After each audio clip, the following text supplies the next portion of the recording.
ស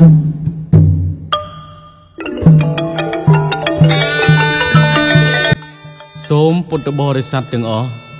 ស្ដាប់នៅព្រះធម៌ទេសនាដែលសម្ដែងដោយព្រះទេសប្រជានិយមផាយរិទ្ធី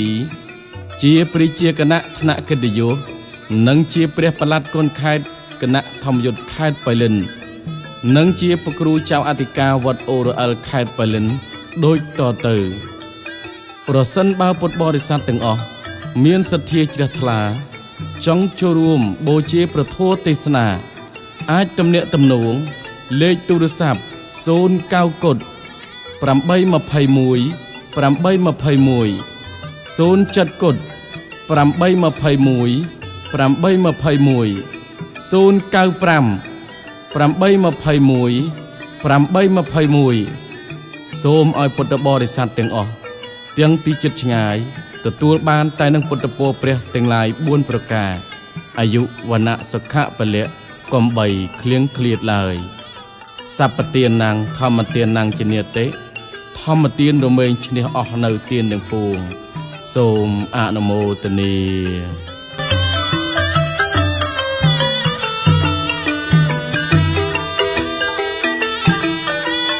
នមថោរតនតយសៈខ្ញុំព្រះករុណាសូមលើកក្របងអញ្ជលីលើកខាត់ទាំងពីរអ្នកមាសិកាឧទ្ទិសដៅចំពោះព្រះជុំ3នៃព្រះត្រៃរតន៍មានព្រះពុទ្ធរតនៈ1កែវគឺព្រះពុទ្ធធម្មរតនៈ1កែវគឺព្រះធម៌និងសង្ឃរតនៈ1កែវគឺព្រះសង្ឃដែលជារតនៈដ៏ដងឧត្តមប្រសើរខ្ពង់ខ្ពស់លើសលោកនឹងរកនៅរតនៈទាំងឡាយក្នុងលោកឲ្យស្មើចំពោះ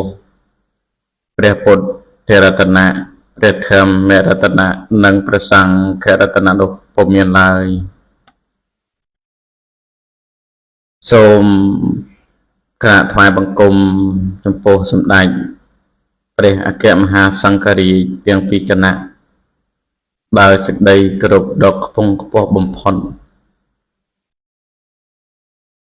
ទូលព្រះបង្គំសូមព្រះបរមរាជានុញ្ញាតក្រាបថ្វាយបង្គំចំពោះសម្ដេច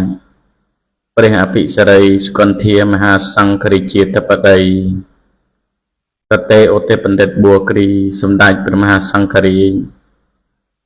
នៃគណៈធម្មយុត្តិកានិកាយនៃព្រះជានិច្ចកម្ពុជានិងជាសម្ដេចព្រះប្រធានគណៈសង្ឃនាយកនៃគណៈធម្មយុត្តិកានិកាយនៃព្រះរាជាណាចក្រកម្ពុជាជាទីគោរពសក្ការៈដ៏ខ្ពង់ខ្ពស់បំផុតសូមក្រាបថ្វាយបង្គំចំពោះសម្ដេចព្រះសង្ឃនាយកសម្ដេចព្រះសង្ឃនាយករងសម្ដេចព្រះជាគណៈព្រះមេគុណព្រះគ្រូអនុគុណព្រះគ្រូឋានាព្រះគ្រូចាតិកាបកណាគុណចាស់គ្រប់ព្រះអង្គក្នុងមណ្ឌលនៃព្រះពុទ្ធសាសនាដោយសេចក្តីគោរពចិត្តថ្លាសពការទាំងពួង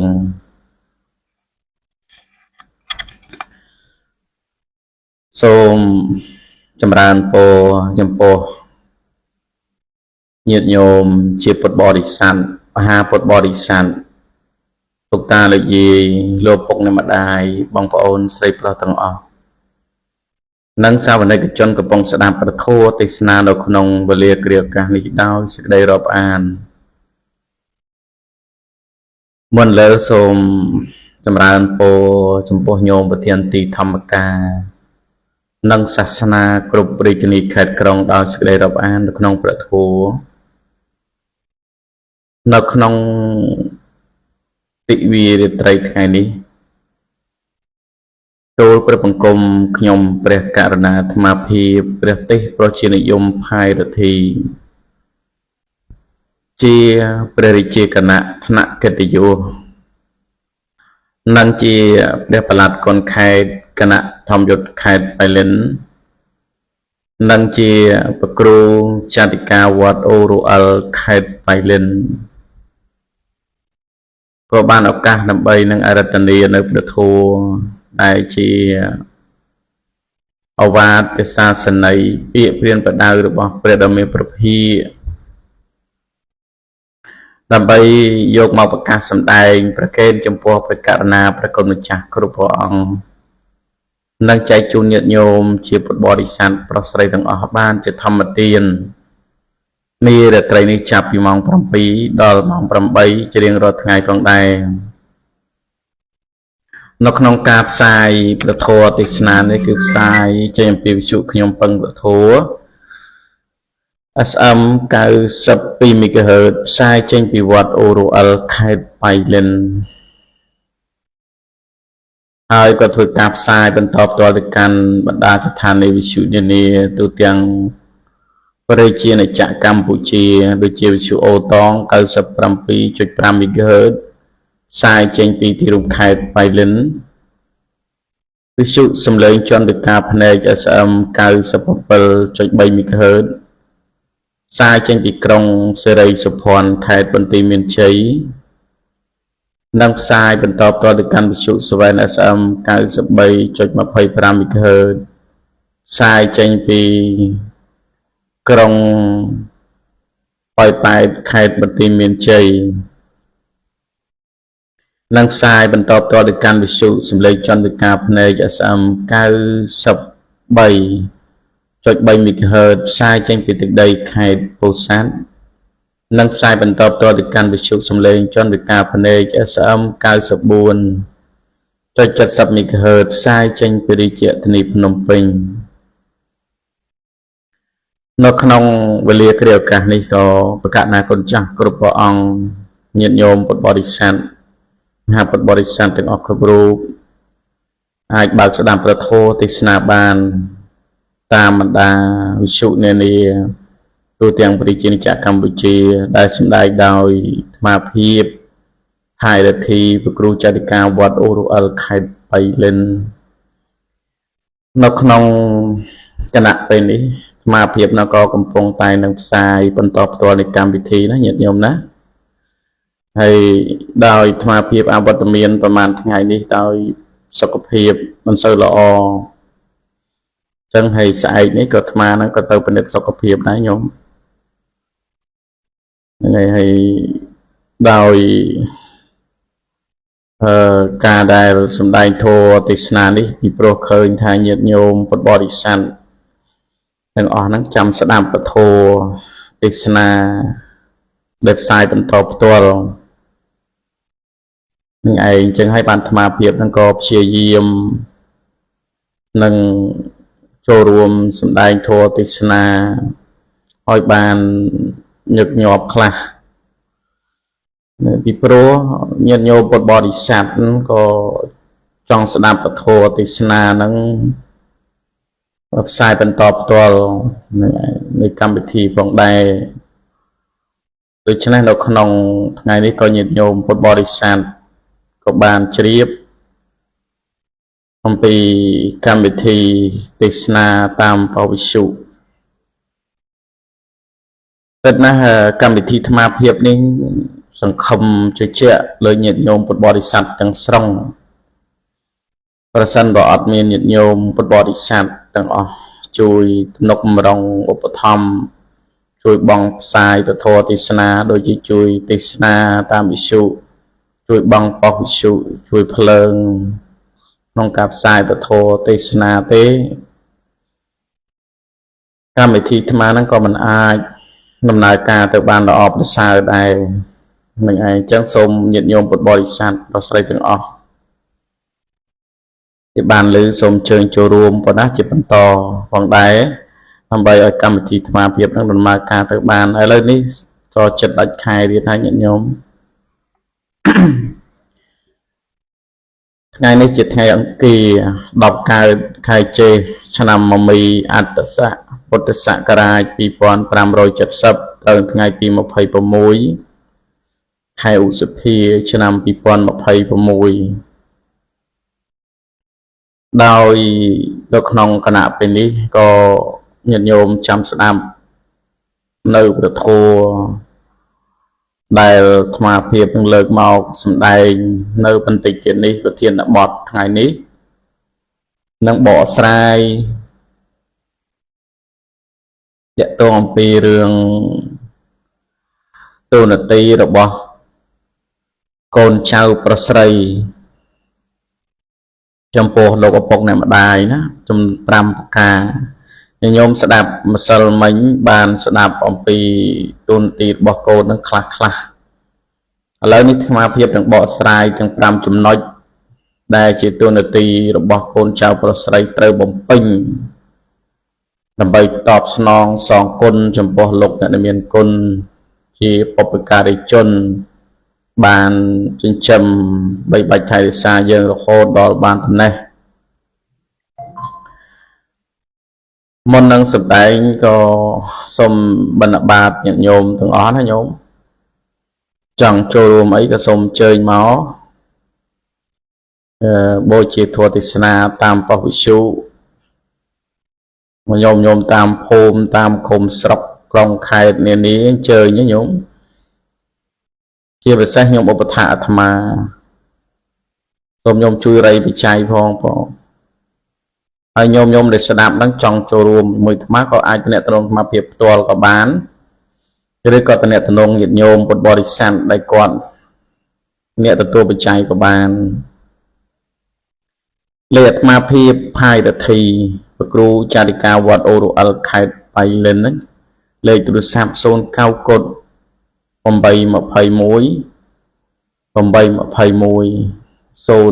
កុដ821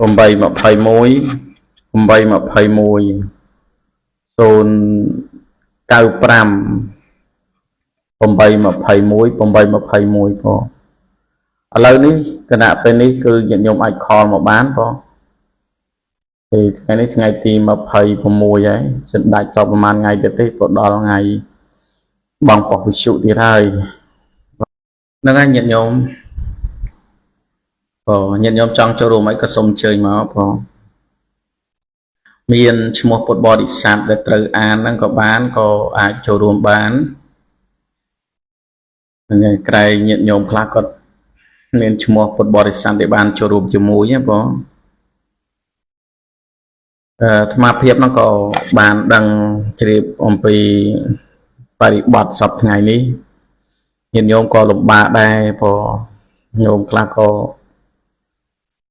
ដាច់ពីមាត់ប្រតិកោយកមកចូលបន់កុសលណាញោមតែញាតិញោមចង់ចូលរួមអីក៏តាមសទ្ធាចិត្តថ្លាព្រោះមានចូលប៉ុស្តិ៍វិទ្យុក៏បានចូលភ្លើងទឹកក៏បានហើយមួយទៀតទាក់ទងពីរឿងការកសាងមាន2ទី1គឺយើងកសាងប្រសង់គិតណាស់រឿងប្រសង់នេះ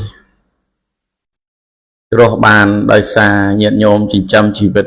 ទាំងអស់ប្រសង់មិនមានធ្វើស្រែមិនមានធ្វើចំការទេមិនមានការដេញចូលប្រមូលស៊ីបានលុយកាក់អីទេ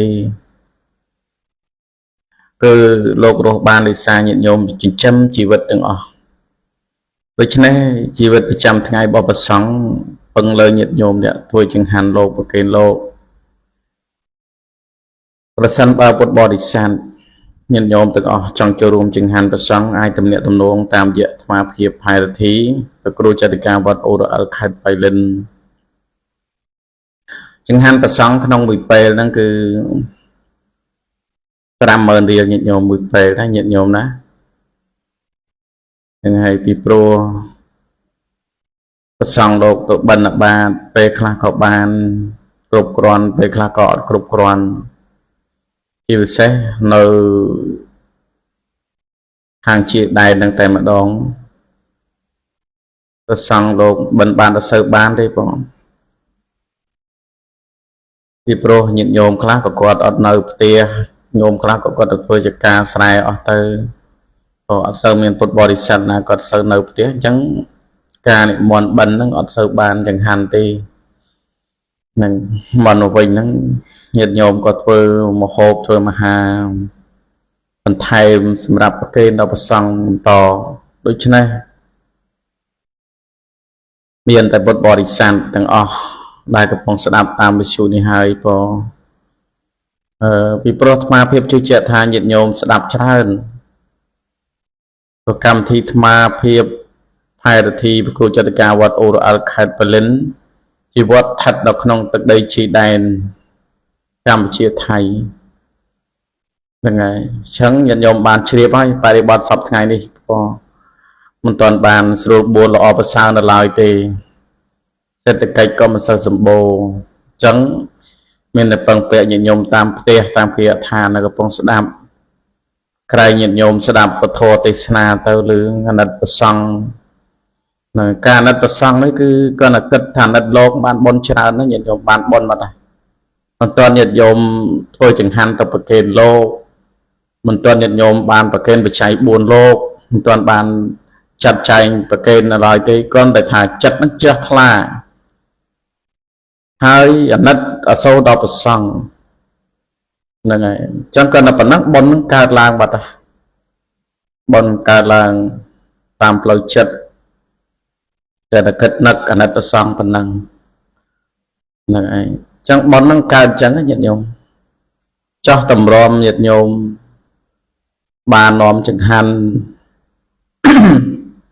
នាំបរិខាផ្សេងមកប្រគេនដល់ព្រះសង្ឃទៀតនៅឃើញថាព្រះអង្គលោកនៅវត្តមិនដឹងបានតែឆាន់ទេចឹងមានកមានមីមានត្រីខសម្ភារៈបរិខាអីហ្នឹងយកទៅប្រគេនលោកដឹកនាំញាតិញោមមកហ្នឹងហើយប្រាប់តគ្នាចឹងទៅសួរទៅញាតិពធទាំងអស់ហ្នឹងញោមណាទិញអីប្រគេនលោកញោមណាជ្រះថ្លាអីទិញហ្នឹងទៅញោមចាស់ថ្លាតែខ្ញុំចង់ប្រគេនត្រីញាតិប្រសង់ណាត្រីញាតិលោកទុកសម្រាប់លោកឆាន់បបរពេលព្រឹកអញ្ចឹងញាតិញោមចាត់ចែងទៅញោមខ្លះក៏ទិញស៊ីពៅទៅញោមខ្លះទិញសៀងទៅញោមខ្លះក៏ទិញប្រហុកទិញអំបិលទិញទឹកត្រីទឹកស្អ៊ីវទៅគ្រប់គ្នាអញ្ចឹងណាញោមខ្លះទិញមីអីទៅដាក់មកផ្សំគុំគ្នាយកមកប្រគេនលោកដល់វត្តការប្រគេនប្រសង់នឹងហើយផលដើម្បីបានសម្រេចដោយសេចក្តីប្រាថ្នាញោមមិនតាំងចិត្តតែខ្ញុំសូមឲ្យខ្ញុំជាតិទៅមុខទៀតសូមមានទ្រព្យសម្បត្តិមិនប្រាថ្នាអញ្ចឹងទេគាត់តែប្រគេនលោកហ្នឹងនាំតៃទានប្រគេនលោកហ្នឹងគឺវត្ថុគ្រប់យ៉ាងគឺទៅតាមញាតិញោមប្រាថ្នាបាត់ហើយក៏ទៅតាមចិត្តរបស់ញាតិញោមបាត់ហើយចង់ប្រាថ្នាអីហ្នឹងគឺបានដោយចិត្តមិនបាច់ញាតិញោមចេញវិចារប្រាថ្នាផងយល់ហើយញាតិញោមណាដូច្នេះតៃទានសម្រាប់បាននេះដោយសារយើងប្រគេនដល់ព្រះសង្ឃដែលជាបញ្ញខេត្តទីស្រែបុណ្យហើយសូមញាតិញោមចងចាំថាកុំប្រគេនចំពោះបុគ្គលិកទានញាតិញោមចង់ប្រគេនអីក៏ប្រគេនទៅប៉ុន្តែគាត់ប្រាប់ថាបុគ្គលិកទានបានបុណ្យហើយទានចំពោះបុគ្គលតែយើងត្រូវធ្វើបុណ្យប្រគេនចំពោះសង្ឃសង្ឃមហិសុបតិតិតាធ្វើទានចំពោះសង្ឃដែលជាតក្កណយបុគ្គលគួរទទួលទានរបស់ពុទ្ធបរិស័ទហ្នឹងហើយអញ្ចឹងតាំងចិត្តអញ្ចឹងទៅបានបុណ្យច្រើនរាប់ប្រមាណមិនបានញាតិញោមបុណ្យបានច្រើនណាស់ដែលយើងតាំងចិត្តឧទ្ទិសចំពោះសង្ឃនេះឯងយល់ទេញាតិញោមក៏ដូច្នេះក្នុងបរិបត្តិនេះកំពុងតែមានការខ្វះខាតអញ្ចឹងធ្វើបុណ្យទៅញាតិញោមបានបុណ្យច្រើនណាស់ពីព្រោះបុណ្យហ្នឹងនឹងជាទីពឹងសម្រាប់យើងទៅក្នុងលោកខាងមុខយើងមិនអាចដើម្បីយកអីមកទីពឹងក្រៅអំពីបុណ្យកុសលសេចក្តីល្អដែលយើងបានសាងទេយល់ទេញាតិញោមក៏ណាញាតិញោមស្ដាប់តាមពវិសុក្តីស្ដាប់តាមប្រព័ន្ធsocial media តាមប្រព័ន្ធ YouTube ក្តីណាញាតិញោមទៅក្នុងក្រៅប្រទេសហ្នឹងគឺធ្វើបុណ្យទៅណាទាំងញាតិញោមមកប្រគេនផ្ទាល់ក៏បានផ្ញើតាមគេនឹងក៏បានហ្នឹងហើយផ្ញើតាមគេក៏បានបុណ្យធ្វើខ្លួនឯងផ្ទាល់ក៏បានបុណ្យគ្រាន់តែទាននោះវាខុសគ្នាបន្តិចតួចតែប៉ុណ្ណោះអ្នកដែលធ្វើខ្លួនឯងហ្នឹងបានបុណ្យហ្នឹងច្រើនជាងអ្នកដែលផ្ញើ ពីព្រោះអីពីព្រោះអ្នកដែលធ្វើផ្ទាល់គាត់ទាំងការអញ្ជើញមកផងទាំងប្រើទាំងកម្លាំងផងណាយពេលវេលាមកធ្វើបុណ្យផងបានប្រកេនជាសហតិកៈទៀនដោយដៃខ្លួនឯងផ្ទាល់ផងអញ្ចឹងបានបុណ្យច្រើនត្រង់ហ្នឹងប៉ុន្តែទ្រព្យសម្បត្តិហេតុនៅការទ្រព្យសម្បត្តិដែលអាស្រ័យការធ្វើទៀននេះគឺនៅតែបានផលដូចតែគ្នាអញ្ចឹងผมគិតថាខ្ញុំកណាផ្ញើតាមគេទិញបានបុណ្យអត់ទេបានបុណ្យដូចអ្នកមកអញ្ចឹងដែរអ្នកមកហ្នឹងក៏បានបុណ្យអ្នកផ្ញើបច្ច័យធ្វើបុណ្យហ្នឹងក៏បានបុណ្យដូចគ្នាព្រោះហេតុនាំឲ្យមានសេចក្តីសុខដូចគ្នាគ្រាន់តែថាអ្នកប្រកេនខ្លួនឯងផ្ទាល់មានបរិវារសម្បត្តិកើតជាតិណាមកមានទ្រព្យសម្បត្តិហើយមានឡានមានម៉ូតូមានដីស្រែបានដំណាំមានផ្ទះសម្បែងរស់នៅស្រួលហើយមាននៅខ្ញុំប្រុសខ្ញុំស្រីទៀតដែលជាអ្នកបម្រើហៅថាបរិវារសម្បត្តិយល់ទេញាតិញោមណានៅក្នុងជីវិតជាប្រកបដីរស់នៅសពថ្ងៃនេះញាតិញោមបានពិចារណាឃើញហើយការរស់នៅរបស់សត្វលោកខុសគ្នាទាំងអស់ញាតិញោមខ្លះកើតមកជាមនុស្សដែរប៉ុន្តែមានទ្រព្យសម្បត្តិដែរតែអត់មានបរិវារសម្បត្តិទេអត់មានខ្ញុំប្រុសខ្ញុំស្រីអ្នកបម្រើអីទេហ្នឹងហើយធ្វើការងារអីហ្នឹងដោយកម្លាំងខ្លួនឯងផ្ទាល់តែអ្នកខ្លះញាតិញោមខ្លះដែលគាត់អ្នកមានទ្រព្យហើយគាត់មានទាំងអ្នកបម្រើទៀតអាហ្នឹងប៉ុននឹងឲ្យផលផ្សេងនេះអញ្ចឹងខ្ញុំឃើញមានអ្នកបម្រើទៀតមិនបាច់ធ្វើខ្លួនឯងទេប្រើតែគេធ្វើក៏បានយល់ទេញាតិញោមណាហ្នឹងហើយអញ្ចឹងទាំងអស់នេះថាមកពីអីថាមកអំពីការធ្វើទាននេះរមែងបានផលកើតជាតិណារមែងមានទ្រព្យសម្បត្តិហើយនឹងបរិវារសម្បត្តិណាញាតិញោមយល់ហ្នឹងហើយឲ្យយល់ចឹងទៅក្នុងការចេះថ្លាបំពេញបុណ្យកុសលក្នុងការធ្វើទានរបស់ញាតិញោមមិនស្ដាយតែយើងធ្វើឲ្យបងកុំស្ដាយកុំសំណោះអាឡោះឡាយចំពោះវត្ថុដែលយើងបានយកទៅជូនយកទៅប្រគេនចំពោះព្រះសង្ឃក្តីអ្នកដតីក្តីដែលយើងឲ្យទៅហើយនោះដែលយើងអាឡ័យថាពេលដែលយើងឲ្យទៅអ្នកដតីមិនមែនជារបស់យើងទេគឺជារបស់អ្នកដតីហើយយល់ទេញាតិញោមណាហ្នឹងហើយអញ្ចឹងទាំងអស់នេះសូមឲ្យញាតិញោមពុទ្ធបរិស័ទទាំងអស់ចេះថ្លាក្នុងការធ្វើទានតទៅទៀតបងដោយនៅក្នុងការបរិយាយពីខាងដើមរឿងការធ្វើទានហ្នឹងឲ្យញាតិញោមចេះថ្លាស្មារតីជឿជាក់ថាញាតិញោមកំពុងស្ដាប់ហ្នឹងសប្បាយចិត្តហ្នឹងឯងពីព្រោះធម្មីកថាដែលអាត្មាលើកឡើងជាបញ្ហាកម្មសិទ្ធតែជាការប្រព្រឹត្តទៅនៅក្នុងជីវិតរបស់ញាតិញោមសពថ្ងៃទាំងអស់ហើយបន្តអំពីរឿងការប្រគេនចង្ហាន់ព្រះសង្ឃអាត្មាបានបញ្ជាក់ហើយចង្ហាន់ព្រះសង្ឃក្នុងមួយពេល 50000 ញាតិញោមណាចង់ចូលរួមចង្ហាន់ព្រះសង្ឃសូមអញ្ជើញក៏ហើយតកតងអំពីរឿងចូលអង្គក៏តែទទួលដែរព្រោះអង្គដោយសារអង្គហ្នឹងហើយទើបមានចង្ហាន់ណាបងគឺមានអង្គហ្នឹងលោកអាចយកអង្គហ្នឹងដាំបាយអីប្រគេនព្រះសង្ឃបានហ្នឹងមកហូបអីហ្នឹងយើងអាចរស់នេះរស់នោះបានតែរឿងអង្គពិបាកដែរបងអង្គហ្នឹងពិបាកដែរចឹងបញ្ជាក់អង្គ1ក្រុងគឺស្មើនឹង$25បង1ក្រុង$25បើយើងលុយខ្មែរគឺ100000រៀលញាតិញោមអើយចង់ចូលរួមអង្គតាមសទ្ធាចិត្តថ្លាទៅមកភាពចាំទទួលអំពីសំណាក់ញាតិញោមទាំងអស់គ្នាហ្នឹងហើយផ្សាយទៅក្រៅញាតិញោមពុទ្ធបរិស័ទនឹងចូលរួមបន្ថែមឲ្យចប់កម្មវិធីទេសនាហ្នឹងញោមអាចចូលរួមមួយអាត្មាភាពបានណាបងហ្នឹងហើយទេសនាចប់ខំមកញោមខ្លះក៏អត់ហ៊ានខលតាមវិទ្យុអីព្រោះលើសំឡេងចូលវិទ្យុទៅរៀងខ្មាស់គេឬក៏ខ្លាចគេអីជាដើមព្រោះស្ដាប់ច្រើនអញ្ចឹងក៏មានសទ្ធាជ្រះថ្លាពេលចប់កម្មវិធីក៏ខលមកហើយញោមខ្លះទៀតក៏គាត់ខលនៅក្នុងវិទ្យុឲ្យលឺអញ្ចឹងទៅគាត់ក៏ឲ្យពុទ្ធបរិស័ទដែលបានចូលរួមជាមួយគាត់សប្បាយចិត្តនេះរឿងអង្គតាក់ទងអំពីរឿងការកសាងនៅក្នុងវត្តអូរ៉ូអិលខេត្តបៃលិនវត្តអូរ៉ូអិលខេត្តបៃលិននេះ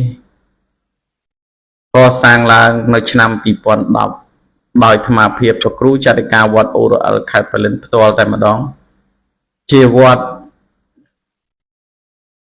កើតក្រោយគេក្នុងទឹកដីខេត្តប៉ៃលិនហើយជាវត្តមួយស្ថិតនៅលើកំពូលភ្នំដ៏ខ្ពស់ហើយមានចតិកាទី1នេះគឺអាត្មាភាពហ្នឹងហើយគ្រូចតិកាទី1ការកសាងសមិទ្ធផលក្នុងទីនេះញាតិញោមបានជ្រាបហើយពីដើមមកវត្តអាត្មានេះជាចំណោះជើងវត្តផ្សេងទេភូមិអូរអិលហ្នឹងឲ្យតែបុណ្យទានម្ដងដល់ហ្នឹងពុទ្ធបរិស័ទគាត់ទៅធ្វើបុណ្យនៅវត្តផ្សេងកាលហ្នឹងវត្តនេះមិនទាន់មានអញ្ចឹងដល់ពេលឥឡូវនេះបង្កើតវត្តអូរអិលខេត្តប៉ៃលិននេះមកពុទ្ធបរិស័ទហ្នឹងក៏មិនសូវមានច្រើនទេញាតិញោមគាត់ធ្លាប់ធ្វើបុណ្យផ្សេងវត្តផ្សេងនៅពេលអញ្ចឹងគាត់នៅទៅវត្តផ្សេងអញ្ចឹងដល់វត្តអាត្មាបង្កើតមកទៅអត់សូវមានញោមមកប្រមាណទេព្រោះមកភូមិវត្តមានតែមកភូមិគាត់មកភូមិហ្នឹងគឺយកពាក់កណ្ដាលទៅទៀតពាក់កណ្ដាលហ្នឹងទៅវត្តដែលវត្តចាស់ពីដើមមកនៅសល់មកកប៉ុច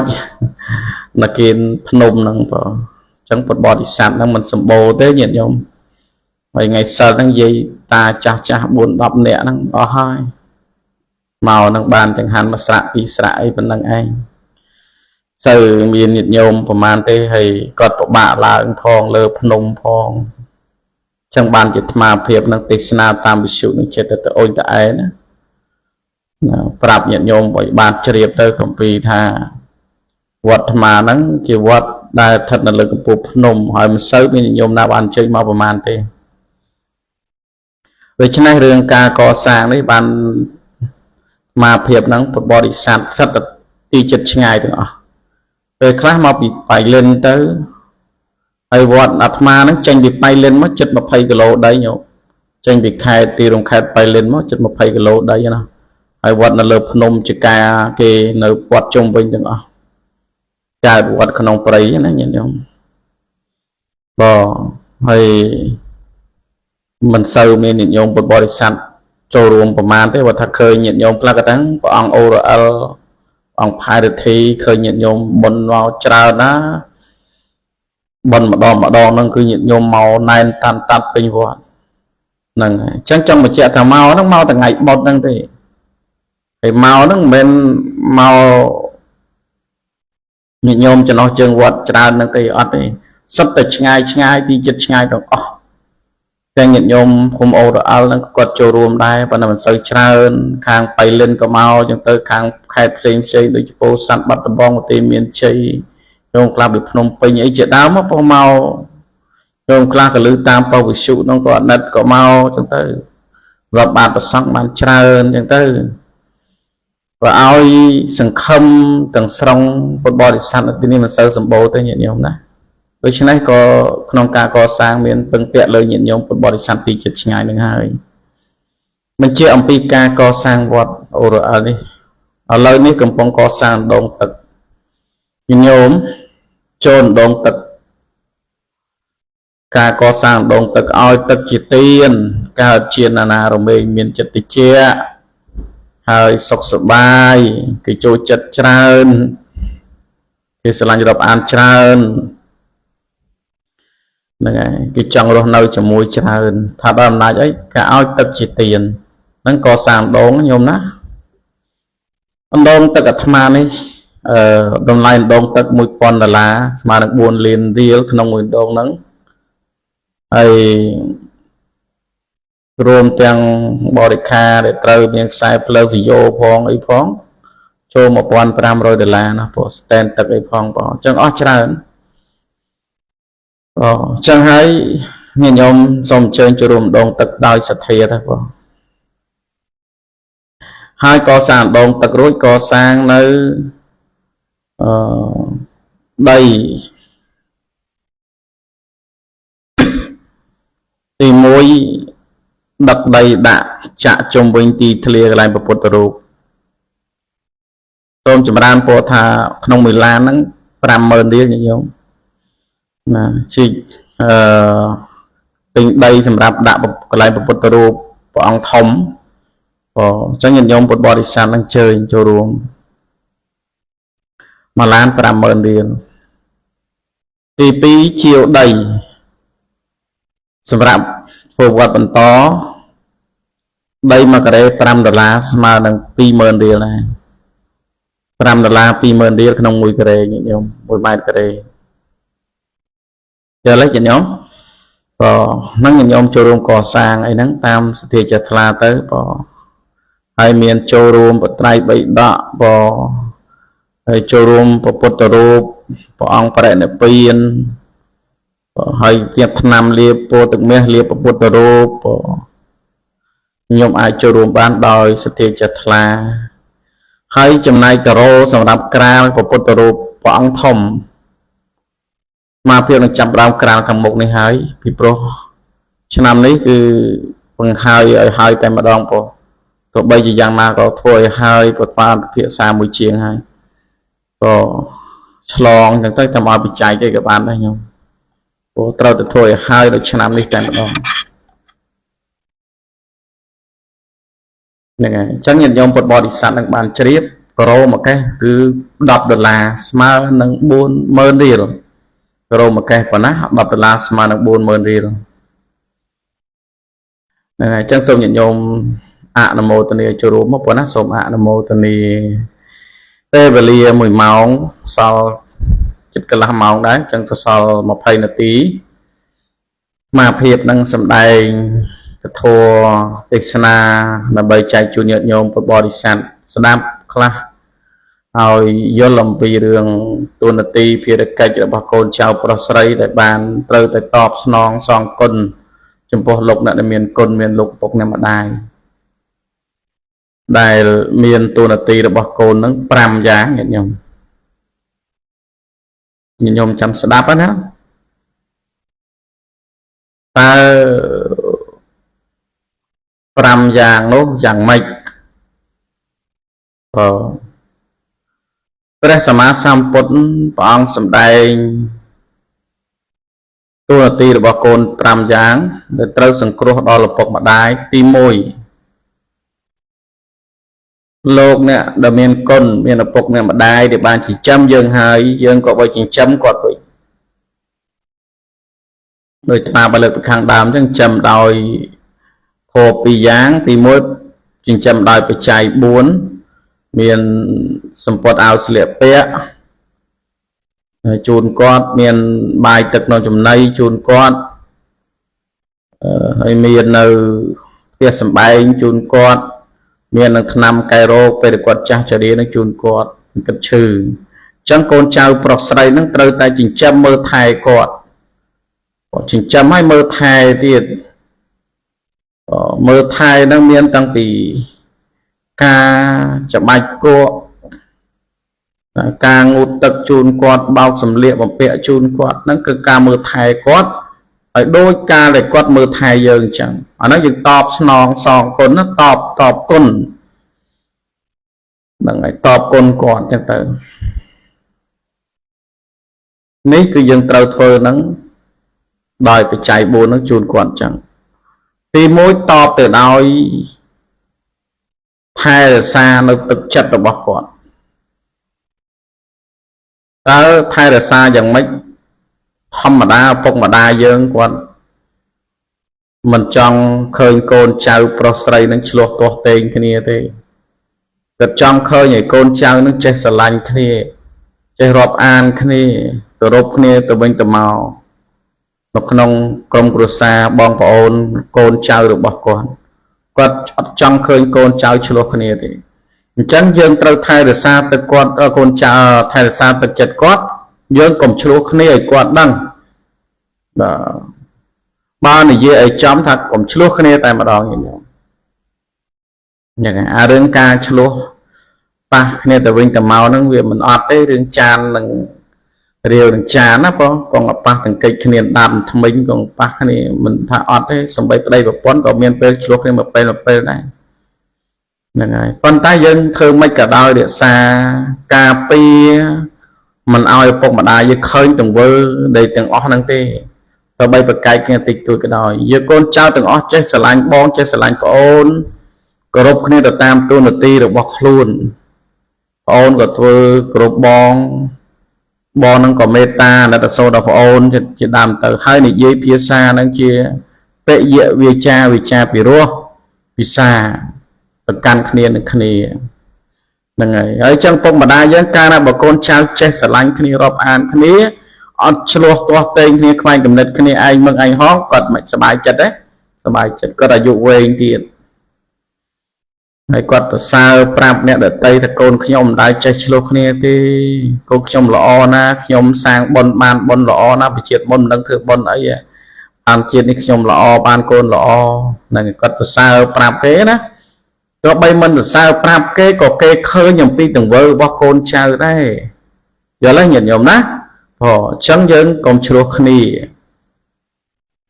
ហ្នឹងហើយអញ្ចឹងគាត់ក៏សប្បាយចិត្តគាត់ទៅអាយុវែងអញ្ចឹងយើងត្រូវតបស្នងសងគុណគាត់ដោយវត្ថុពីរយ៉ាងហ្នឹងឯងទី1គឺដោយបច្ច័យ4របស់ប្រើប្រាស់សម្រាប់ការប្រើប្រាស់របស់គាត់មើលថែគាត់ទី2គឺទឹកចិត្តរបស់គាត់ឲ្យគាត់នឹងឯងសប្បាយចិត្តរីករាយចិត្តកុំឲ្យឃើញកូនចៅឆ្លោះគ្នាអាត្មាឃើញជាញយទេញោមខ្លះគាត់ពិបាកចិត្តគាត់មកវត្តម្ដងគាត់មកប្រាប់លោកព្រះអង្គហើយព្រះអង្គខ្ញុំកណាមិនដឹងតែធ្វើបុណ្យអីទេព្រះអង្គកូនចៅខ្ញុំកណានិយាយមិនស្ដាប់សោះនិយាយទៅលេចទៅកើតទៅលេចទៅកុំឲ្យឆ្លោះគ្នាបើនៅតែឆ្លោះគ្នាជេរគ្នាយូរវាជេរដល់តែខ្ញុំកណាទៀតណែអញ្ចឹងណាគាត់គិតថាព្រះអង្គហើយខ្ញុំប្រាថ្នាមិនឲ្យជួបអាកូនអញ្ចឹងទេហើយខ្ញុំនឹងសូមឲ្យឆាប់ស្លាប់ទៅកុំឲ្យជួបអាកូនអញ្ចឹងគាត់ទៅគិតអញ្ចឹងណាបងគាត់ថាបានកូនមកឲ្យស្វាកូននឹងចិញ្ចឹមគាត់វិញមើលថែគាត់វិញចេះស្រឡាញ់បងប្អូនបែរតែបានកូនហើយកូនអញ្ចឹងទៅវិញណាបងប្រយ័ត្នប្រយែងណាញាតិញោមមើលថែកូនឲ្យល្អតាំងពីកូននៅតូចហ្នឹងហើយឲ្យកូនចេះគោរពពុករំម្ដាយទៅដល់ពេលធំឡើងវាដឹងណាយល់ទេញាតិញោមណាព្រោះកុំឲ្យបុព្វដិសារីដូចញោមដែលថ្វានលើកឡើងហ្នឹងទី1យើងចិញ្ចឹមគាត់តើគាត់ចិញ្ចឹមយើងហើយយើងក៏បីចិញ្ចឹមគាត់វិញអាន័យថាពុកម្ដាយចិញ្ចឹមយើងហើយកូនត្រូវចិញ្ចឹមពុកម្ដាយវិញទី1ទី2ត្រូវជួយធ្វើកិច្ចការងារឪពុកម្ដាយអញ្ចឹងកូនចៅទាំងឡាយត្រូវជួយធ្វើកិច្ចការងារនុកិច្ចរបស់គាត់ទាំងការងារតូចក្តីការងារធំក្តីគាត់ប្រើម្ដងមកយាមជួយម្ដងមកយាមពេលខ្លះគាត់ពីអ្នកយាយតាគាត់ចែកគេឲ្យកូនអស់ហើយគាត់នៅតែ2នាក់ដល់រដូវធ្វើស្រែធ្វើចំការគាត់ក៏ចាស់ផងអីផងក៏ប្រាប់កូនហើយកូនឯងជួយភ្ជួរស្រែឲ្យតិចមកឲ្យម៉ែតិចមកហើយចាំធ្វើកូនតាមក្រោយទៅកូននៅគេថាញ់ពុកឯងម៉ែឯងមិនខ្ញុំមិនទាន់ធ្វើផងតាន់ធ្វើតាន់ជួផងតែមកត្រួសប្រៃផងក៏ធ្វើពុកម៉ែឯងមិនកើតទៅអញ្ចឹងណាប៉ចឹងមិនមែនជាកូននឹងល្អតបស្នងសងគុណឪពុកម្ដាយទេមានមិនមែនជាកតញ្ញូកតវិគិទីវិទីបុគ្គលទេណាយើងគិតថាកិច្ចការងារណាក៏ដោយយើងត្រូវជួយឪពុកម្ដាយជាមុនទោះបីជាគាត់មិនប្រើក៏ដោយយើងឃើញដល់ពេលវេលាជួស្រែហើយធ្វើចំការហើយយើងប្រាប់គាត់ពុកអើយម៉ែអើយខ្ញុំជួយភ្ជួរដីពុកម៉ែសិនណាចន្ដល់ខែធ្វើស្រែធ្វើចំការហើយឥឡូវខ្ញុំនឹងជួស្រែនេះស្រែនោះជួយគាត់ចឹងទៅបងមិនបាច់ចាំគាត់ប្រាប់ផងហើយបើសិនតែគាត់ប្រាប់ទៀតយើងជួយគាត់តាមហ្នឹងទៅបងជួយកិច្ចការងាររបស់គាត់ជាពិសេសការងារស្រាធ្ងន់អីពេលដែលគាត់លំបាកអីជួយគាត់កុំមើលដំណាំបងកូនចៅប្រុសស្រីខ្លះអត់ទេពេលគាត់នឹងចាស់ទៅត្រូវការពឹងពេលអីហ្នឹងកូនឯងទៅជួយធ្វើផ្ទះឪតិចមកផ្ទះម៉ែតិចមកវាដូចជាលេខភ្លៀងមកលេខពិបាកណាបាំងកសង្កសីនឹងតិចមកកូនទៅគេថាខ្ញុំរវល់ណាពុកម៉ែឯងហ្នឹងប្រើមើលពេលហ្នឹងខ្ញុំរវល់ទៅអញ្ចឹងណាបងពេលខ្លះកូនចៅប្រុសស្រីខ្លះមិនរវល់ណាដល់ថ្នាក់ហ្នឹងឯងបងរវល់ដល់គ្នាដើរទៅផឹកស៊ីណាលបែងឯណាអញ្ចឹងណាបងអញ្ចឹងក៏មានដែរបងកូនបែបនេះចាំទទួលក្បាលរវាងសារោចូលហើយទៅបងណោះទៅនរកប្រែតិរិឆានអសូរកាយណាមិនស្ដាប់ពុកម្ដាយហ្នឹងធ្វើបាបគាត់ហ្នឹងអញ្ចឹងតួនាទីរបស់កូនទី2ត្រូវជួយធ្វើកិច្ចការងាររបស់គាត់ហ្នឹងឯងណាធ្វើការងាររបស់គាត់ កិច្ចការងារតូចក្តីធំក្តីឲ្យតែគាត់នឹងឯងពឹងពាក់ម្នាក់អាស្រ័យយើងនិងប្រការទី2ប្រការទី3តួនាទីរបស់កូនទី3គឺជាអ្នកមើលថែវងតកូលបលវងសង្ឃតបេសាមីហ្នឹងបានន័យថាជាអ្នកថែរក្សាវងតកូលមិនថាវងតកូលយើងហ្នឹងយ៉ាងម៉េចវងតកូលយើងហ្នឹងល្អធ្លាប់តែគេឈ្មោះល្អគេចូលចិត្តច្រើនធ្លាប់ជាអ្នកធ្វើទានធ្លាប់ជាអ្នករក្សាសិលអីធ្លាប់ជួយអ្នកកំសត់ទូរគាត់ក្តីយើងជួយទៅយើងជួយបន្តទៅធ្វើទានបន្តទៅដោយសពថ្ងៃអញ្ចឹងឪពុកម្ដាយយើងគាត់ជាអ្នកមានសទ្ធាធ្លាប់ធ្វើបន់ទៅធ្វើបន់វត្តនេះវត្តនោះអញ្ចឹងពេលដែលគាត់ចែកឋានទៅយើងកូនចៅហ្នឹងបន្តវងតកូលទៅទៀតតជាអ្នកធ្វើបន់នឹងតទៅទៀតហើយឧទ្ទិសផលហ្នឹងជូនដល់មេដាបេដាដែលគាត់ធ្វើចែកឋានទៅទៀតយល់ហើយញាតិញោមណាហ្នឹងឯងចឹងគឺបានន័យថាថែរក្សាវងតកូលរបស់គាត់ឲ្យល្អតកូលជាសប្បុរសតកូលអ្នកធ្វើបន់ហ្នឹងឯងមិនមែនថាពុកម្ដាយធ្លាប់ជាអ្នកធ្វើបន់អ្នកធ្វើទានទៅវត្តស្ដាប់ធម៌កសាងវត្តកសាងអីទំនុកបំរុងចង្ហាន់ប្រសង់រាល់ដងស្រាប់មកគាត់ចែកឋានទៅឯងអត់ទេបាយជាកូនហ្នឹងទៅវត្តហ្នឹងមិនទៅវត្តទៅជេរលោកទៅថាមើលងាយលោកណាមើលងាយប្រសង់អីជាដើមមានណាព្រោះសប្តាហ៍ថ្ងៃមកអត់ទេហ្នឹងដូចញោមខ្លះជេរលោកសិតតែតងោទៅអីក៏មានដែរអាហ្នឹងទទួលបាបកម្មខ្លួនឯងពុកម្ដាយគាត់ទៅកាត់ទេវតាអស់ហើយគាត់ធ្វើបន់ឲ្យយើងទៅកូនចៅអ្នកបន្តវេនវងតកូលហ្នឹងអត់ធ្វើបន់បន្តបែរធ្វើបាបអាហ្នឹងគឺធ្លាក់នរកដល់ខ្លួនឯងអញ្ចឹងទៅមានឪពុកម្ដាយមកកាត់ទេវតាមកជួយយើងធ្លាក់នរកបានទេញាតិញោមយល់ហើយញាតិញោមណាអញ្ចឹងតួនាទីកូនចៅប្រស្រ័យទី3ត្រូវតែថែរក្សាវងតកូលឪពុកម្ដាយរបស់យើងឲ្យបានល្អឲ្យមានគេឈ្មោះល្អព្រោះភាសាព្រោះភាសាកុំឲ្យអាប់អោនហ្នឹងទៅហ្នឹងទី3ទី4តួនាទីរបស់កូនទី4ដែលត្រូវតែបំពេញចំពោះឪពុកម្ដាយគឺថែរក្សាវងតកូលហើយគឺថែរក្សានៅមរតកឪពុកម្ដាយចែកឲ្យឧបមាតែគាត់ចែកដីឲ្យមហាត់គាត់ប្រាប់តែកូនឯងមហាត់នេះធ្វើស្រែធ្វើចំការទៅចិញ្ចឹមជីវិតបានហើយកូនមានប្រពន្ធមានស្វាមីភរិយាកូនចៅទៅនឹងបានធ្វើកិច្ចការងារនឹងទៅមានស្រែក៏ធ្វើស្រែទៅមានចការក៏ធ្វើចការទៅដើម្បីចិញ្ចឹមជីវិតនៅឪពុកម្ដាយមានតែប៉ុណ្្នឹងចែកឲ្យទេហើយសូមកូននឹងជួយថែរក្សាឲ្យបានល្អគាត់ផ្ដាំពេលឪពុកម្ដាយចែកឋានទៅគាត់ផ្ដាំចឹងប៉ុន្តែអត់ឯណាញោមឪពុកម្ដាយគាត់ចែកឋានបានមកទឹកផង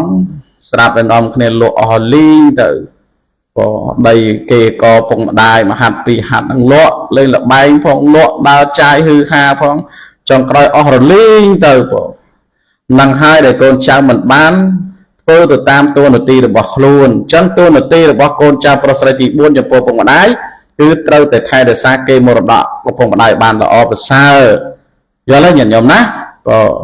មិនមានដីនឹងហើយយើងយកលក់ចាយអស់ទេដូចញោមខ្លះអាត្មាធ្លាប់ឃើញដែរណាប្រាប់ឲ្យមានដីនៅក្នុងផ្ទះហ្នឹងដីកន្លះហាត់ពុកម្ដាយហ្នឹងចែកថាកូនឯងមើលដីហ្នឹងឲ្យល្អទៅណាពុកម្ដាយស្រាប់ទៅនៅហ្នឹងហើយស្រាប់គាត់ចែកឋានអស់ទៅភ្នូរបស់គាត់ហ្នឹងធ្វើនៅដីហ្នឹងឯងបងនៅដីហ្នឹងហើយទៅឲ្យកូនហ្នឹងជួយមើលផងស្រាប់តែគាត់ស្លាប់មិនទាន់បានប្រមាណផងញាតិញោមលក់ដីឲ្យគេមកគោះអាភ្នូម៉ែឲ្យទៅចោលទៀតអញ្ចឹងណាបងណាអាត្មាឃើញភ្នែកតែបងហ្នឹងហើយកោះភ្នូម៉ែឲ្យចោលហើយលក់ដីហ្នឹងឲ្យគេបាត់ទៅនឹងមិនឈ្មោះថាកូនល្អទេមិនឈ្មោះថាកូនកតញ្ញូកតវិធីគឺតបគុណចំពោះឪពុកម្ដាយទេហ្នឹងហើយអញ្ចឹងយើងចង់តបគុណគាត់គឺថែរក្សានៅមរតកគាត់ឲ្យបានល្អទៅប្រការទី4ប្រការទី5តួនាទីរបស់កូនចៅទី5គឺពេលឪពុកម្ដាយស្លាប់ទៅត្រូវធ្វើបុណ្យតក្កណានុប្រទានជូនចំពោះគាត់បានន័យថាធ្វើបុណ្យតក្កណានុប្រទានក្នុងទីនេះគឺសំដៅដល់ការដែលយើងធ្វើបុណ្យផ្សេងណានាំចង្ហាន់ប្រគេនព្រះសង្ឃក្តីដាក់បាតព្រះសង្ឃក្តីឲ្យតែបានធ្វើទានក្តីយើងឧទ្ទិសផលកុសលនឹងជូនចំពោះលោកអ្នកដែលមានគុណនៅឪពុកម្ដាយរបស់យើងជាដើមហ្នឹងសូមឲ្យគាត់អនុមោទនាឧបមាថ្ងៃសិលអីចឹងមកវត្តថ្ងៃសិលហ្នឹងបានប្រគេនចង្ហាន់ព្រះសង្ឃហើយរក្សាសិលហើយឧទ្ទិសផលទៅប្រាប់ពុកអើយម៉ែអើយណែកូនឈ្មោះនេះដូចឈ្មោះថាផាយរទ្ធីអញ្ចឹងបានធ្វើបុណ្យតក្កណានុប្រទានបានប្រគេនចង្ហាន់ព្រះសង្ឃហើយឧទ្ទិសសូមឧទ្ទិសផលដល់កុសលដល់ពុកម្ដាយលោកពុកអ្នកម្ដាយសូមអនុមោទនាបុណ្យចោះគាត់កាន់អញ្ចឹងបើសិនតែគាត់ កើតនៅក្នុងកំណើតផ្សេងណាកំណើតដូចជាកំណើតពេលខ្លះក៏កើតអកុសលកម្មកើតកំណើតប្រែតអីក៏គាត់អនុមោទនាបុណ្យបាទអនុមោទនាបុណ្យក៏កើតទេវតាវិញក៏មានដែរអញ្ចឹងគាត់សប្បាយចិត្តគាត់ក៏នឹកឃើញអោអញរួចចាក់កំណើតពីថោកទាបនេះមកកើតជាទេវតាបានតែសាយណាស្រ័យតែកូនអញសូមកូននឹងបានសុខបានចម្រើនទៅទទួលទានមានបានសូមឲ្យសុខសប្បាយនៅក្រុមគ្រួសារកូនចៅណាគាត់ឲ្យពរឲ្យជ័យកើតទេវតាដោយសារយើងញាតិញោមអញ្ចឹងហើយបានជាទូនាទីរបស់កូនចៅប្រស្រីទី5កុំភ្លេចពេលរពងម្ដាយស្លាប់ទៅទៅធ្វើបុណ្យតេកណានុទានជូនចំពោះគាត់ប៉ុណ្ណាសូមអនុមោទនាអស់ម៉ោងហើយញាតិញោមរស់អត់ញាតិញោមព្រោះញោមកំពុងមើល live ផ្ទាល់យីហនភ្នំព្រឹកហ្នឹងខ្ញុំប្រុសពលកំសន់ហ្នឹងកំពុងស្ដាប់ដែរដំណើរលីឡំញាតិញោមប្រុសស្រីខ្លះគាត់ស្ដាប់តាម page ខ្មែរបានបុណ្យណាញាតិញោមបានបុណ្យច្រើនណាស់អរគុណណាស់ដោយការស្ដាប់ពធទេសនាហើយជឿជាក់ថាញាតិញោមកំពុងស្ដាប់ពេលនេះក៏ញោមខ្លះក៏ចង់ចូលរួមជួយអាត្មាដែរប៉ុន្តែក៏អបច្ច័យឥឡូវនេះចិត្តដាច់ខែហើយញោមណាសូមខ្ញុំជួយរៃតាមវត្តតាមភូមិតាមឃុំអីផងតាមស្រុកខេត្តទៅបងជួយរៃគ្នាញោមអើយជួយរៃបច្ច័យគ្នាបងតាមកន្លែងណាក៏បានដែរបងដើម្បីបងប៉ុស្តិ៍វិទ្យុបងដល់ខែហើយញោមណាបងចឹងក៏អនុមោទនាបន់ចុះប៉ុណ្ណឹងចុះហើយញាតិញោមស្ដាប់រាល់ថ្ងៃចឹងទៅគឺរមែងបានបលានិសង្ឃច្រើនហើយក៏បានយល់ធម៌នឹងបានច្បាស់ច្រើនដែរបងញាតិញោមចង់ចូលរួមកសាងក្តីចូលរួមចង្ហាន់ប្រសង់ក្តីក៏អាចទំនាក់ទំនងមួយអាត្មាភាពផែរធីប្រគ្រូចាតិកាវត្តអូរ៉ូអលខេត្តបៃលិនណាញាតិញោមណាលេខទូរស័ព្ទអាត្មា09កុដ821 821 07កុដ821 821 095 821 821ថ្ងៃនេះស្ងាត់អត់មានញាតិញោមណាខលមកទេបងដែលអាត្មាអត់ចូលទេសនាផ្ទាល់នឹងខលអូយខលហើយខលប្រាប់ព្រះអង្គហើយព្រះអង្គអត់បានចូលប៉ុស្តិ៍វិទ្យុចាំចូលប៉ុស្តិ៍វិទ្យុចាំកុំកណាហ្នឹងប្រកេនបច្ច័យឥឡូវអាត្មាចូលវិទ្យុឲ្យស្ងាត់តែជ្រាបក៏អត់អីទេញាតិញោមណាបងហ្នឹងហើយធ្វើម៉េចទេរឿងញាតិញោមស្ដាប់ច្រើនក៏ស្ដាប់ទៅញាតិញោមចូលបច្ច័យក៏ចូលទៅបងអូបានមួយខ្សែដែរញោមចូលតិចសិនអាឡូចរានពរណាគាត់ខាងគុំបងពរចំណានពរ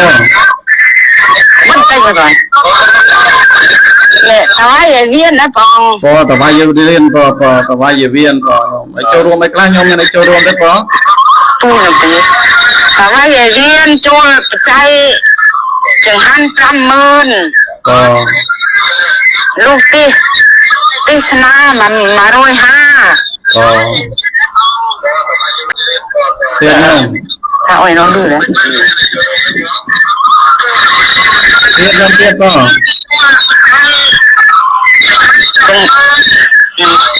ប៉ុណ្ណឹងទៅញោម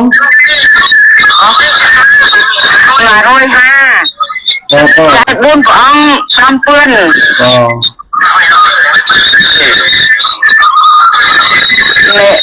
យាយធោអូតាអត់យាយអ៊ូ50000បង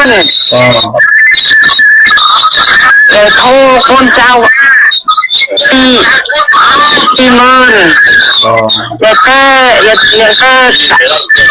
តែនោះអត់ទេហ៎យាយធោយាយពុត10000យាយលូន10000នាងខុង10000ណាអរគុណច្រើនញោមច្រើនពរណាផងគុំលៀបតវាយវៀននៅភូមិចង្ហាស្រុកអច្រកតិមានជ័យ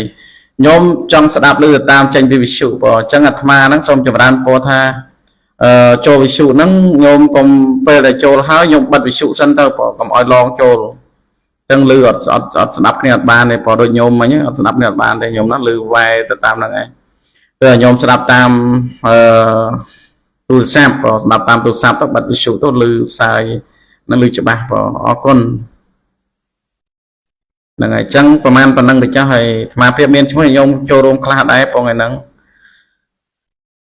បានចូលរួមមើលអាត្មានៅក្នុងឱកាសនេះមាន អបាសិកាច័ន្ទសុផាតអបាសិកាច័ន្ទសុផាតនិងកូនចៅនៅភូមិទួលប្រាសាទក្រុងប៉ោយប៉ែតខេត្តបន្ទាយមានជ័យខាងប៉ោយប៉ែតឃើញមានតែញោមមួយបានចូលរួមនៅឱកាសនេះប៉ុណ្ណានឹងញោមប្រុសពលកំសុនក៏ចូលប្រចាំខែហើយអបាសកច័ន្ទអបាសកច័ន្ទវាសនាអបាសនឹងកូនក្រុមគ្រួសារកូនចៅនិងអបាសកច័ន្ទសម្បូរនៅក្រុងប៉ោយប៉ែតចូលបច្ច័យចំនួន 60000 រៀលក៏សូមអនុមោទនាតាមរយៈបាសិកាជាបុរាណនៅភូមិក្បែរវត្តពោស្រុកពលាងខេត្តពោធិ៍សាត់ក៏បាសិកាមាសសាអឿនចូលបច្ច័យ 30000 រៀលបាសិកាជាបុរាណចូលបច្ច័យ 10000 រៀលស្រុកបច្ច័យ 40000 រៀលសូមអនុមោទនាបាសិកាវាយបាតាមរយៈបាសកវាយបាសិកាវៀននៅភូមិចង្ហាស្រុកអូជ្រៅកម្ពុជាមានជ័យតាវាយយវៀនចូលចង្ហាន់សង្ឃ 50000 រៀលចូលទេសនា 15000 រៀល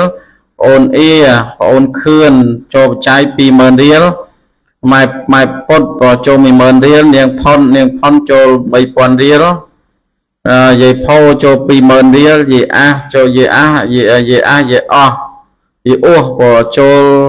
គ្រប់មុខចំនួន 50000 រៀលក៏ស្រុកបច្ច័យតាមរយៈបាសកសវាយបាសិកាវៀនភូមិចង្ហាស្រុកជ្រៅខណ្ឌទីមានជ័យចំនួនទាំងអស់ប្រមាណញោមអ្នកសូមអនុមោទនាប៉ុណ្ណាឧបាសិកាញាតិសៅគីនិងកូនចៅនៅភូមិត្រះស្រុកស្វាយជ័យខេត្តបន្ទាយមានជ័យចូលចង្ហាន់ប្រសង់ 50000 រៀលចូលដងទឹក 10000 រៀលចូលថ្នាំលាព្រះ 10000 រៀលចូលទេសនា 10000 រៀលចូលបច្ច័យ 40000 រៀលស្រុកបច្ច័យ 100,000 រៀលក៏សូមអនុមោទនាអស់ហើយប៉ុណ្ណឹងទេញោមនេះតាមរយៈបាសិកាអុកច័ន្ទនៅភូមិនគៀបក្តាមគុំស្នាមព្រះស្រុកបកានខេត្តពោធិ៍សាត់បាសិកាអុកច័ន្ទនិងកូនចៅចូលព្រះប្រណិពាន 30000 រៀលប្អូនថនអ៊ូចនិងកូនចៅចូលដងទឹក 10000 រៀលយាយខនចូល 10000 រៀលយាយវឿនតាវរើនចូល 10000 រៀលណាបិណ្ឌសំអាតនិងកូនចៅចូលព្រះ 10000 រៀលយាយរានចូល 5000 រៀលយាយជាមចូល 5000 រៀលយាយញាប់ចូល 5000 រៀលយីមុនចូល 5000 រៀលប្អូនអូនចូល 5000 រៀលស្រុកបច្ច័យចំនួន 100,000 ណាញោមណាសូមអនុមោទនា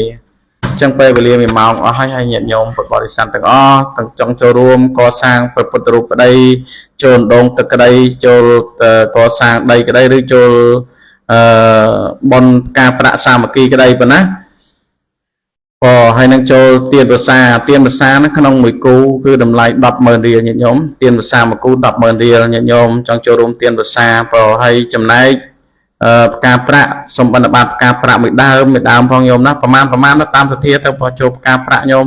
ថ្ងៃចូលភាសាហ្នឹងហើយធ្វើបុណ្យហ្នឹងថ្ងៃមុនចូលភាសាហ្នឹងសូមញាតិញោមអនុមោទនាបុណ្យទានភាសាមួយគូ 100,000 រៀលញាតិញោមណាហើយនឹងបុណ្យផ្កាប្រាក់ផងដែរហើយជាវដី1ការ៉េទៅ $25,000 សូមអនុមោទនាគណៈពេលវេលារយៈពេល1ម៉ោងអស់ហើយមុននឹងបញ្ចប់នៅពធទេសនាក្នុងឱកាសនេះសូមអនុមោទនាបុណ្យទាំងអស់គ្នាជូនបុណ្យកុសលដល់បងញោមរាជជនកងទ័ពកំពុងការពារបូរណភាពទឹកដីប្រទេសកម្ពុជាសូមឲ្យបាននៅសេចក្តីសុខដីចម្រើនសុខភាពល្អយឺនយូរនិងឈ្នះអស់សត្រូវទាំងឡាយទាំងពួងសូមជូនបុណ្យកុសលដល់ញោមប្រុសញោមស្រីទាំងអស់ប្រកាសអគុណចាស់គ្រប់ព្រះអង្គផងដែរសូមឲ្យបានក្តីសុខដីចម្រើនរួចចាក់ទុកផងដែរជូនបុណ្យកុសលដល់ញោមប្រុសពលកំសួននៅម្ដាយលួញឡំញោមស្រីអាត្មាភាពញោមគួននៅខាងស្រុកកំណើតនៅភូមិជាមន្ត្រីគុំត្រែងស្រុកតាមដោខេត្តបាត់ដំបងជាស្រុកកំណើតអាត្មាភាពហើយជូនបុណ្យកុសលដល់យាយភឿនយាយវត្តអូរអលមរាប្រសង់រងៃណាប៉ុណ្ណាហើយជូនបុណ្យកុសលយាយហនផងរំព្រឹកសូមសុខចម្រើនផងដែរ